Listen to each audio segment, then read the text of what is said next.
Okay, I'm going to talk about the, the very famous first public UFO abductee claim in America, which was attributed to Barney and Betty Hill. And it's famous. There was a movie made on it, several books. Out of all of the stories so far that I've been studying, theirs seems to be the most consistent, although there are some issues. I have not personally made up my mind on this whole alien theory, but what I want to do in this video is point out something very similar between the Betty and Barney Hill story and the Book of Enoch. Betty claims she was shown a star map, and she drew it, and years later, somebody took a look at that Margery fish and interpreted as um, this I guess, a star map, and I think it was supposed to be Zeta Reticuli, yeah. And other people have basically said that she was influenced by a movie. There's an actor, John Hoyt, um, who came out as an alien on the science fiction show Outer Limits. And they think that she somehow was influenced by this, and it was a mass hypnosis or convincing of her and her husband, who were also an interracial couple at that time, so they had also a lot of pressure from that. But there's some people theorize that maybe something else happened to them. Um, it's hard to say, but they maintained that they were abducted September 19th to September 20th in 1961. And they were supposedly in a rural portion of the New Hampshire. Now, the two of them went under hypnosis, and they both had jobs. I think Barney was a postal worker, and Betty was a social worker. Now, um, Barney died before she did, but Betty went on and she continued to give interviews and maintained her story. What's very interesting is on YouTube I found a lost Betty Hill interview, and it was conducted by New England folklorist John Horrigan in October 1999. Now Betty is no longer with us either, but he posted this, and I'll give you links. And it's just a fabulous job of interviewing, and it's a 10-part series. And in it, it actually revealed some things I didn't know about the case. And Betty continues on to tell the story again, but she also then reveals that she was actually going and doing UFO hunting and actually capturing pictures of them landing in rural spots in the New England area, and she refuses to reveal that location. And she actually has pictures of it, and apparently she was working with law enforcement as well, who was showing her some cattle mutilations and talking to her about the situation. And in this interview, if I recall correctly, I guess the government contacted her and was trying to work with her on what she knew, and they told her to stay away from the UFO groups, which she did. And she was always in contact with the government and the local police, but she was going out and doing her own lectures and her own investigations and taking pictures of landing crafts. And she said she just kind of knew when something was going to happen. So it's an interesting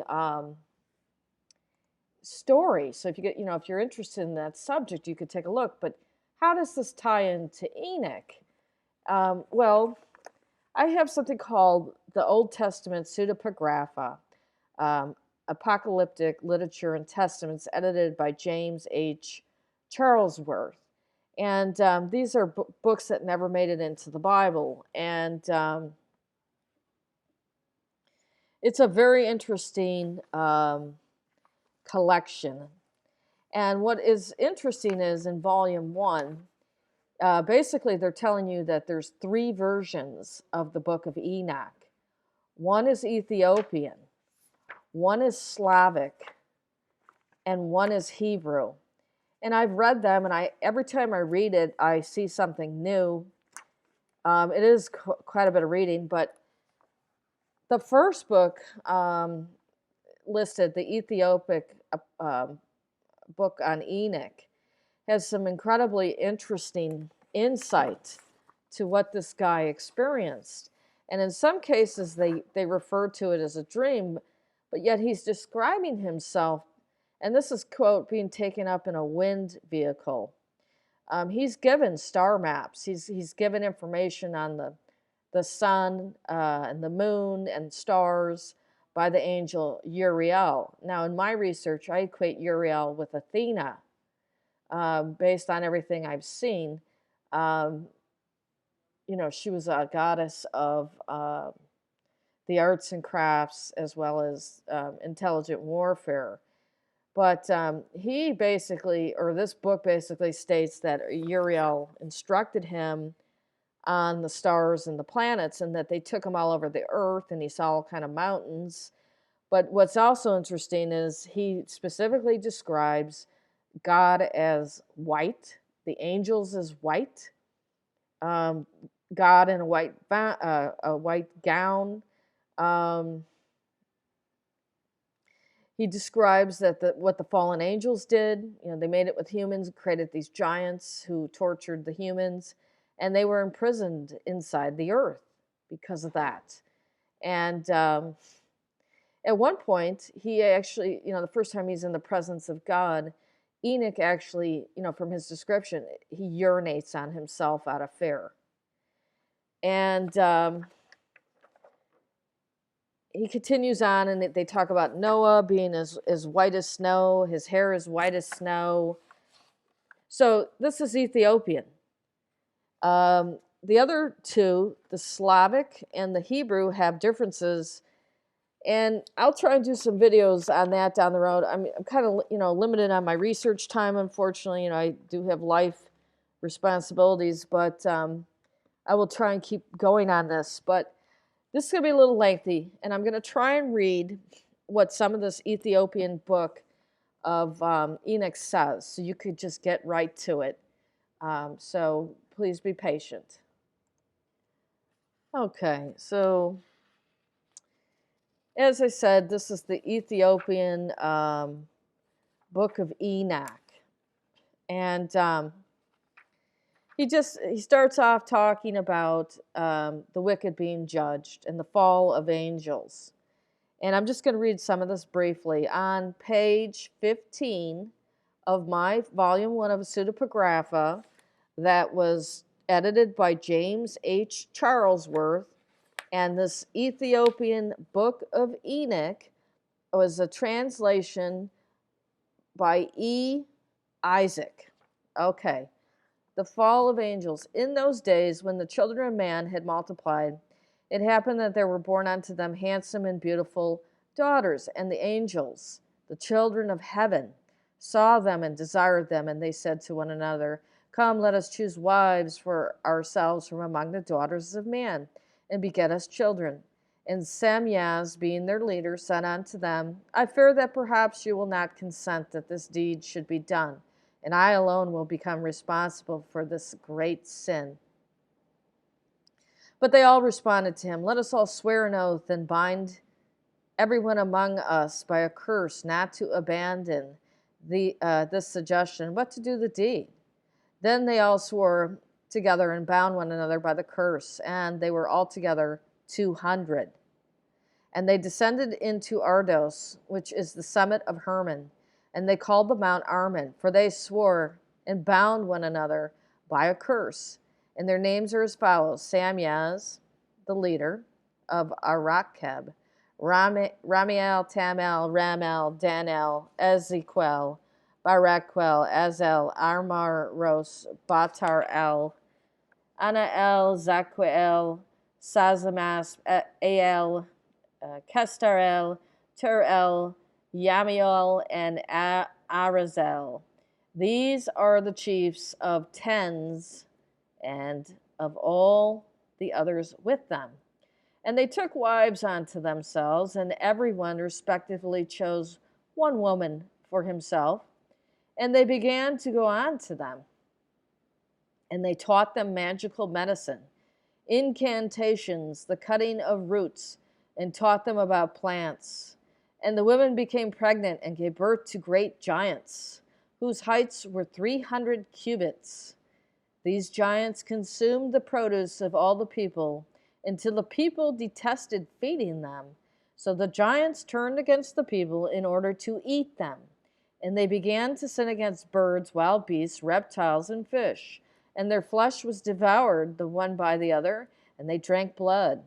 And then the earth brought an accusation against the oppressors. Okay, I'm going to stop for a minute.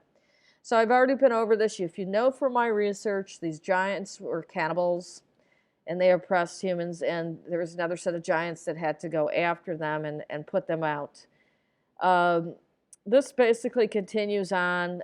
Azazel was like the worst of them because he taught warfare, and he taught humans how to make swords and knives and shields and breastplates.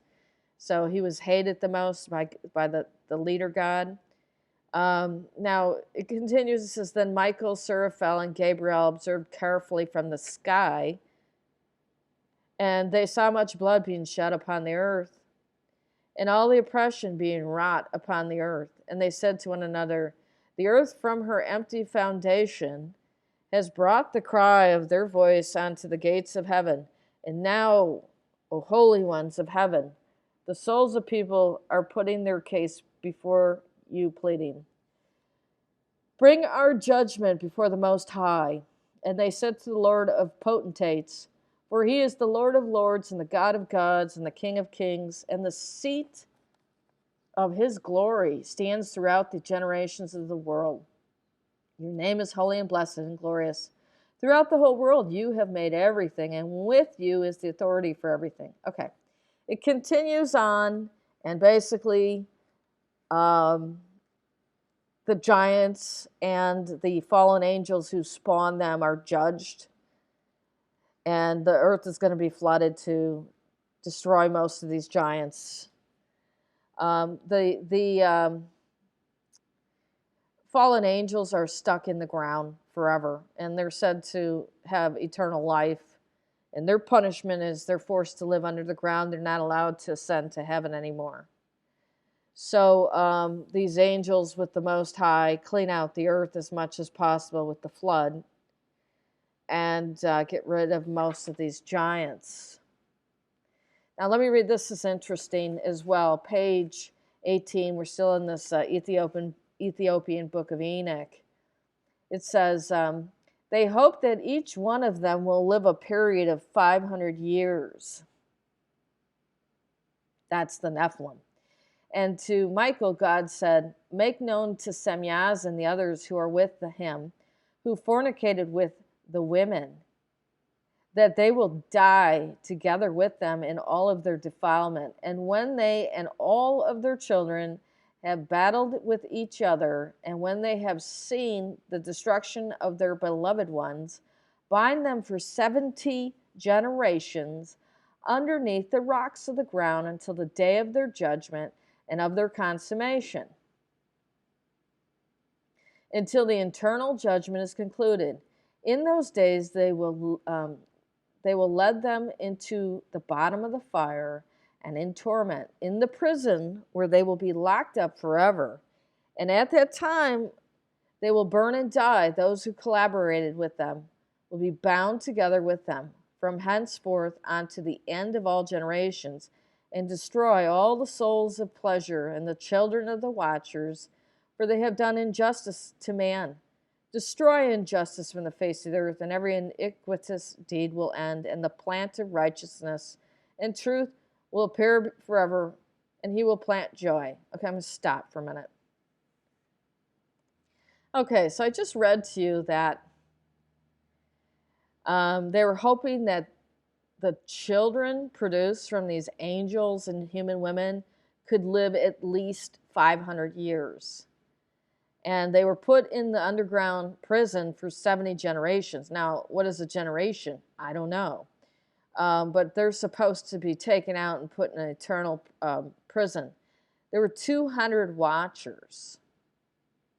200. So let's keep that in mind.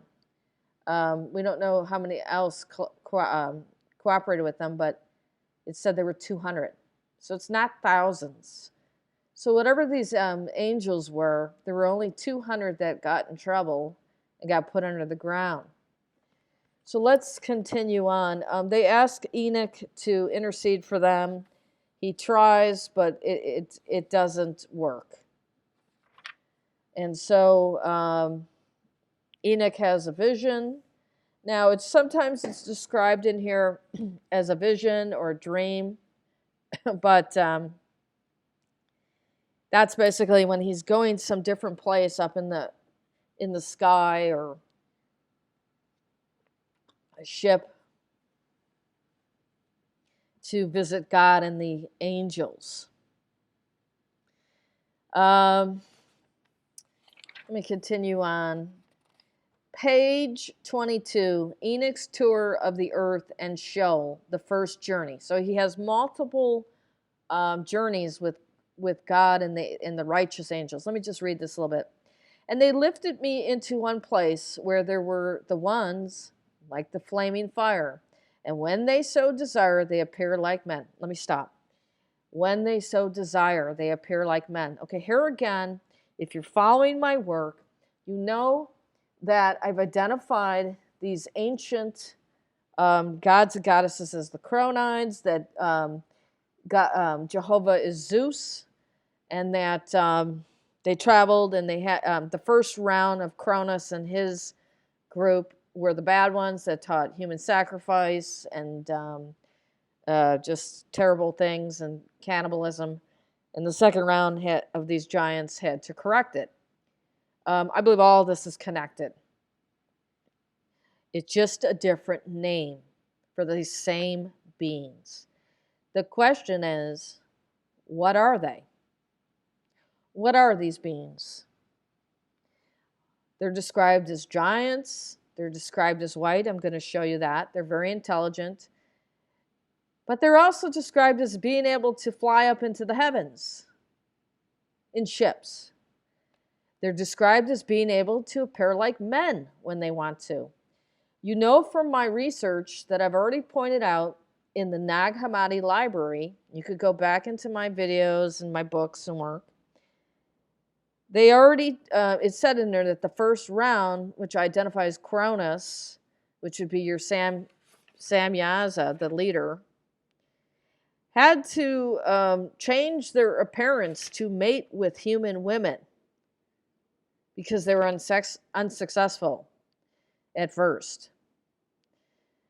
And that's in a completely different set of books. It's a different esoteric writing. So I'm at a point in what I'm doing that I've already shown you that all of the mythologies are the same, that your current Abrahamic religion is the cult of Jupiter Sabazius, which is Zeus with elements of Cronus and all of that. I've shown you that the fallen angels are the same as some of the ancient titans that the Greeks call giants. And I've shown you that they said they had to travel around the world to correct the problems. I've shown you that Zeus fought the giants. Zeus and his son, Dionysus, had to exterminate and get rid of the bad giants. This is the same thing that this Book of Enoch is saying. It's the same thing that this esoteric Nag Hammadi Library is saying. But the difference is both the Book of Enoch and the Nag Hammadi Library has just told you that whatever these beings are, they had to change and can change their appearance to look like humans. Please allow that to sink in. So let me continue. Okay, and when they so desire, they appear like men. This is on page 22. of the Ethiopian Book of Enoch. And they took me into a place of whirlwind in the mountain. The top of the summit was reaching into heaven. And I saw chambers of light and thunder in the ultimate end of the depth toward the place where the bow, the arrow, and the quiver, and a fiery sword, and all the lightnings were. And they lifted me up unto the waters of life, onto the accidental lightnings were. And and they lifted me onto the waters of life, onto the accidental fire, which receives every setting of the sun. And I came to the river of fire, which flows like water and empties itself into the great sea in the direction of the west. And I saw all the great rivers, and reached to the great darkness, and went to the place where all the flesh must walk cautiously. And I saw the mountains of the dark storms of the rainy season, and from where the waters of the seas flow, and I saw the mouths of all rivers of the earth in the mouth of the sea. Okay, I'm going to stop. So he continues on, and he talks about what he saw over the earth. And this is important because I'm going to read this next passage. Okay, on page 24, Enoch has a second journey.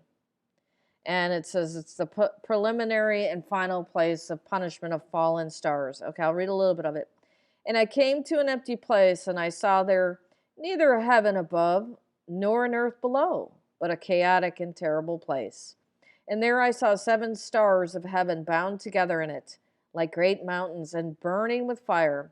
At that moment I said, for which sin are they bound, and for what reason were they cast in here? Then one of the holy angels, Uriel, who was with me, guiding me, spoke to me and said to me, Enoch, for what reason are you asking, and for what reason do you question and exhibit eagerness?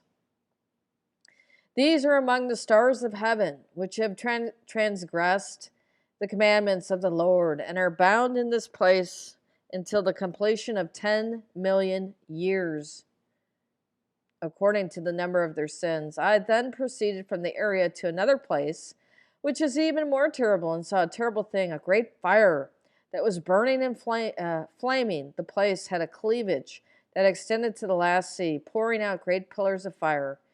Neither its extent nor its magnitude could I see, nor was I able to estimate. At that moment, what a terrible opening in this place, and a pain to look at.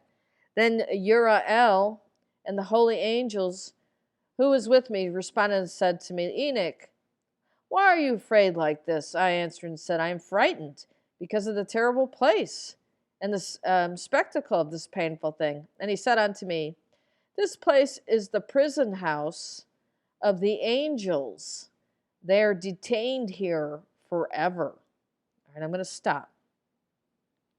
Now he continues on, and he sees some more mountains and different things. Talks about the fire of the luminaries of heaven, the 7 mountains of the northwest, and the tree of life, Jerusalem, the accursed valley. He takes a journey to the east. He says, just briefly on page 27, and for the journey to the east. And from there I went to the direction of the east, into the center of the mountain of the desert. And I saw a wilderness, and it was solitary, full of trees and seeds. And there was a stream on top of it, and it gushed forth from above it.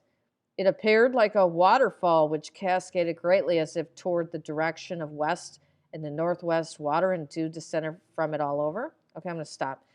So he's obviously viewing this in some way from above.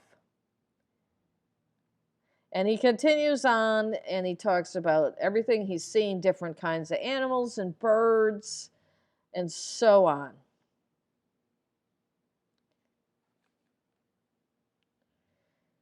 And basically, he's being instructed by these angels. And at one point, Raphael's talking to him. Now, Raphael I equate with the Apollo. And at one point, he's told to write these things down. Again, on page 28, It says, and from there I went to the extreme ends of the earth and saw these huge beasts, each different from the other, and different birds, also differing from one another in appearance, beauty, and voice.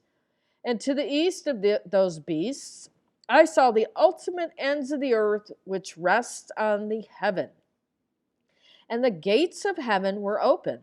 And I saw how the stars of heaven come out. And I counted the gates out of which they exit, and wrote down all their exits for each one, according to their numbers, their names, their ranks, their seats, their periods, their months, as Uriel, the holy angel who was with me, showed me. He showed me all things and wrote them down for me. Also, in addition, he wrote down their names, their laws, and their companies. Okay, I'm going to stop. Okay, is he looking out a window when he keeps talking about gates? Is he looking at a screen? We don't know. He's being told to write this stuff down. He's told their names, their laws, and their companies by this angel Uriel, who's writing it down for him.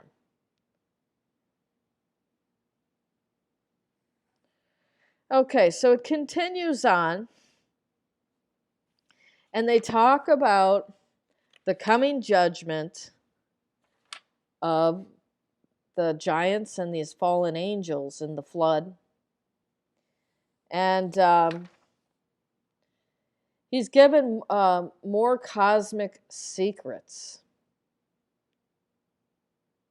That's what it's described as. More secrets of the cosmos on pages 32 and 33. Okay, let me just quickly read this. More secrets of the cosmos on page 33. And I saw other lightnings in the stars of heaven, and I saw how he called them each by their respective names, and they obeyed him. And I saw the impartial scales for the purpose of balancing their lights at the widest areas, and their natures are as follows. The revolutions produce lightning, and in number they are as many as the angels. They keep their faith, each one according to their names. And I asked the angel who was going with me and who had shown me the secret things. What are these things? And he said to me, the Lord of spirits has shown you the prototype of each one of them. These are the names of the holy ones who dwell upon the earth and believe in the name of the Lord of the spirits forever and ever. Okay, I'm going to stop. So it continues on. Now, on page 34, he describes the ancient one, and he says his head is as white as wool. Let me read this, okay? At that place I saw the one to whom belongs the time before time, and his head was white like wool, and there was with him another individual whose face was like that of a human being. His countenance was full of grace, like that of one among the holy angels. And I asked the one from among the angels, who was going with me, and who had revealed to me all the secrets regarding the one who was born of human beings? Who is this, and from where is he who is going to the prototype of the before time? And he answered me and said to me, this is the Son of Man, to whom belongs righteousness, and with righteousness dwells. And he will open all the hidden storerooms, for the Lord of spirits has chosen him, and he is destined to be victorious before the Lord of the spirits of eternal uprightness. This Son of Man, whom you have seen, is the one who would remove the kings and the mighty ones from their comfortable seats, and the strong ones from their thrones. He shall loosen the reins of the strong and crush the teeth of the sinners. He shall depose the kings from their thrones and kingdoms, for they do not extol and glorify him, and neither do they obey him, the source of their kingship. The faces of the strong will be slapped and be filled with shame and gloom. All right, I'm going to stop. Just talking about the Son of Man. This is Enoch. Now we're going to continue on. Page 37. He talks about a wind vehicle. He says, after those days, in the same place where I had seen all the secret visions, having been carried off in a wind vehicle and taken to the west, my eyes saw there all the secret things of heaven and the future things. There were there a mountain of iron, a mountain of copper, a mountain of silver, a mountain of gold, a mountain of colored metal, and a mountain of lead. And I've asked the angel who was going with me, saying, What are these things which I have seen in secret? And he said to me, saying, all these things which you have seen happen by the authority of his Messiah, so that he may give orders to be praised upon the earth. And this angel of peace answered, saying to me, wait a little, and all secret things which encircle the Lord of the spirits will be revealed unto you. As for these mountains which you have seen with your own eyes, the mountain of iron, the mountain of copper, the mountain of silver, the mountain of gold, the mountain of colored metals, the mountain of lead, all of them in the presence of the elect one will become like a honeycomb that melts before fire, like water that gushes down from the top of such mountains and become helpless by his feet. It shall happen in those days that no one shall be saved, either by gold or by silver, and no one shall be able to escape. There shall be no iron for war, nor shall anyone wear a breastplate, neither bronze nor tin shall be to any avail, or be of any value. And there will be no need of lead whatsoever. All these substances will be removed and destroyed from the surface of the earth when the elect one shall appear before the face of the Lord of spirits. We just said that he was brought up in a wind vehicle. Okay. So let's continue on here. On page 40, this is where he urinates on himself when he sees the antecedent of time. In the year 500, in the 7th month, on the 14th day of the month, in the life of Enoch. Oh my gosh, this guy's over 500 years, is what they're claiming. Okay, let me continue. In the same parable, I saw that the heaven of heavens was quaking and trembling with a mighty tremulous agitation, and the forces of the Most High and the angels 10,000 times a million and 10 million times 10 million were agitated with great agitation. And the antecedent of time was sitting on the throne of his glory, surrounded by the angels and the righteous ones. Then a great trembling and fear seized me, and my loins and kidneys lost control. So I fell upon my face. Then Michael sent another angel from among the holy ones, and he raised me up. And when he had raised me up, my spirit returned, for I had fainted, because I could not withstand the sight of these forces, and because heaven had stirred up and agitated itself. Then Michael said unto me, what have you seen that has so disturbed you? The day of mercy is lasting until today. And he has been merciful and long-suffering towards those who dwell upon the earth. Okay, I'm going to stop. So it frightened him so much that he urinated on himself. Okay, throughout this book, they always talk about descending angels.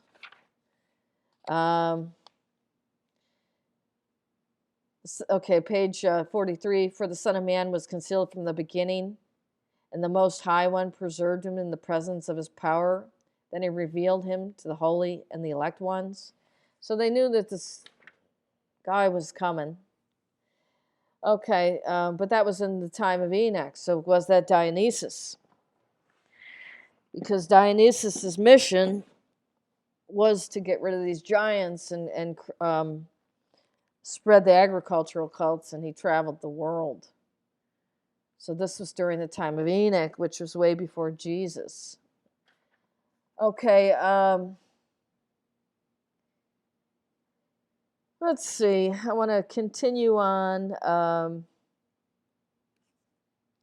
Page 49. Let's see. Um, Here's the vision of the fiery house and the antecedent of days.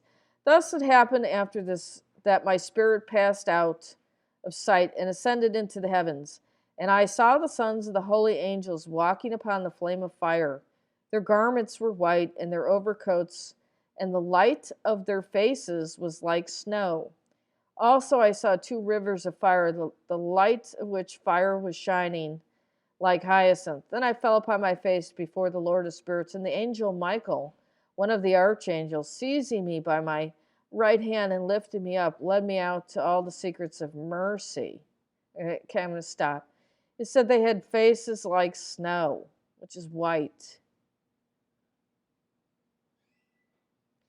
Okay, then it continues on. It says, then I saw in the midst of that light a structure built of crystals. And between those crystals, tongues of living fire. And my spirit saw a ring which encircled the structure of fire.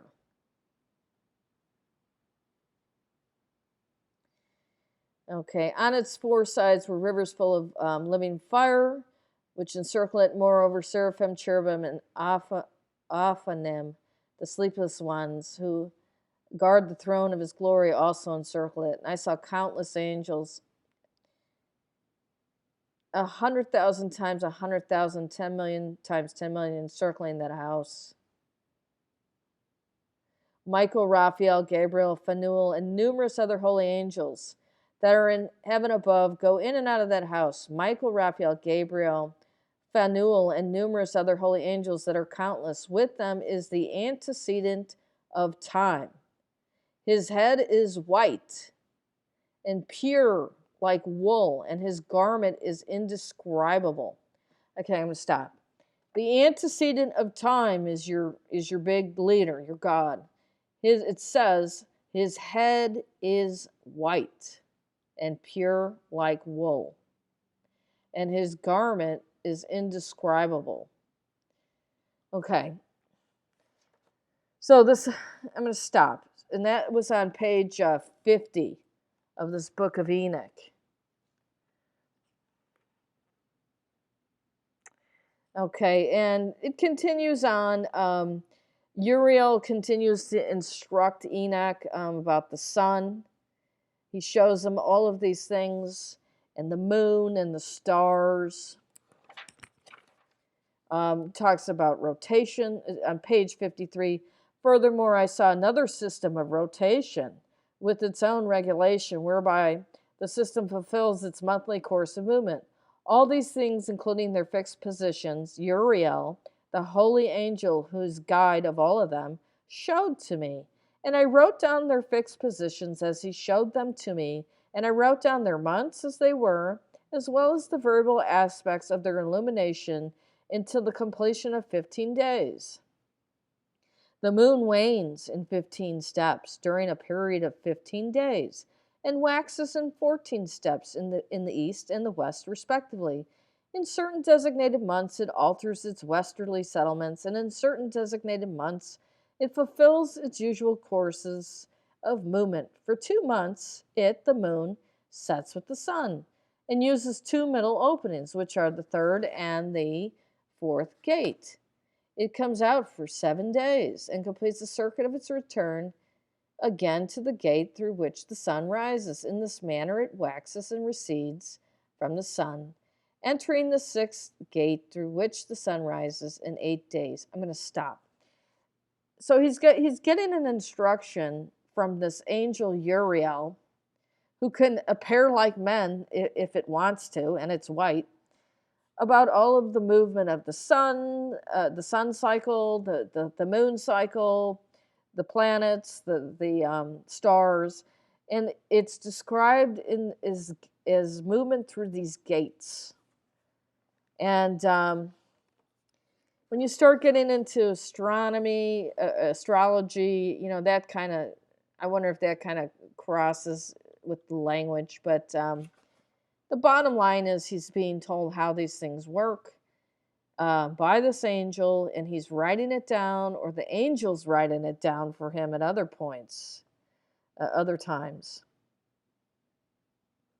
So it continues on in this book of Enoch, and he continues to interact with these angels and be instructed on the heavens.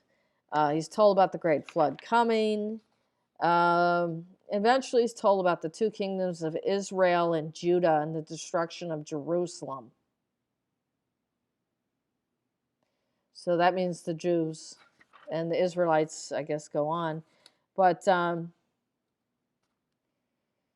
it just continues on, and he goes back to his children and admonishes them and tells them what's coming. And then he eventually talks about Moses, excuse me, not Moses, but Noah, and describes him as well. And then the final judgment of the fallen angels and the sinners. So basically, you have a guy, and by the way, let me back up for a minute. On page 86, Noah is also described as white, and hair is white as well. Let me read this. And after some time, and after some days, my son Methuselah took a wife for his son Lamech, and she became pregnant by him and bore him a son. And his body was white as snow and red as a rose. The hair of his head is white as wool, and the diadema beautiful. And as for his eyes, when he opened them, the whole house glowed like the sun. Rather, the whole house glowed even more exceedingly. And when he arose from the hands of the midwife, he opened his mouth and spoke to the Lord with righteousness. And his father Lamech was afraid of him and fled, and went to Methuselah his father, and he said to him, I have begotten a strange son. He is not like an ordinary human being, but he looks like the children of the angels of heaven to me. His form is different, and he is not like us. His eyes are like the rays of the sun, and his face glorious. It does not seem to me that he is of me, but of angels, and so I fear that a wondrous phenomenon may take place upon the earth in his days. So I am beseeching you now, begging you in order that you may go to his grandfather Enoch, our father, and learn from him the truth, for his dwelling place is among the angels. When Methuselah heard these words of his son, he came to us at the ends of the earth. For he had heard that I was there. He cried out loud, and I heard his voice and came to him, and I said to him, Behold, my son, here I am. Why have you come here? Then he answered to me, On account of a great distress have I come to you, on account of a grievous vision have I come to you. Now, my father, hear me, for unto my son Lamech a son has been born, one whose image and form are not like unto the characteristics of human beings. And his color is whiter than snow and redder than a rose. The hair of his head is whiter than white wool, and his eyes are like the rays of the sun. And when he opened his eyes, the whole house lighted up. Okay, so I'm going to stop. So it continues on that they try and assure him that it's his son and everything's okay, and that the son is righteous and his name is Noah. And it says Lamech.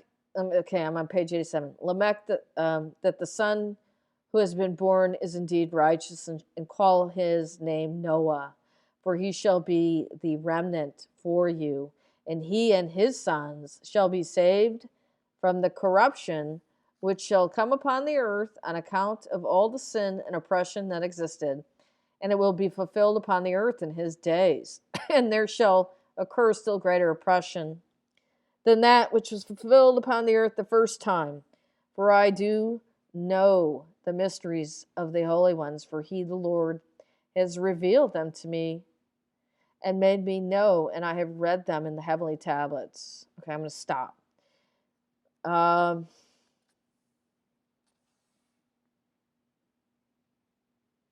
It's interesting because it says after that there shall occur still greater oppression than than that which was fulfilled upon the earth the first time.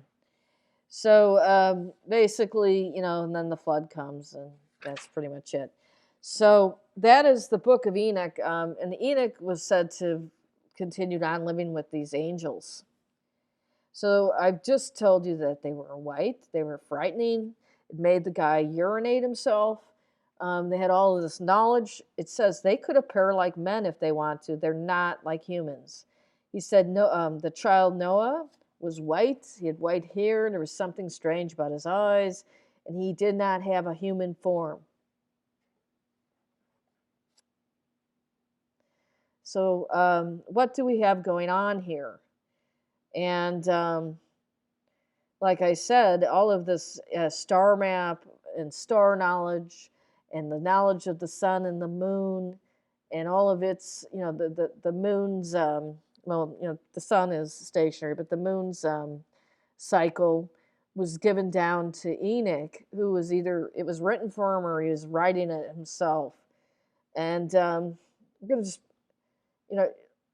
you got to just look at this and say this is strange, because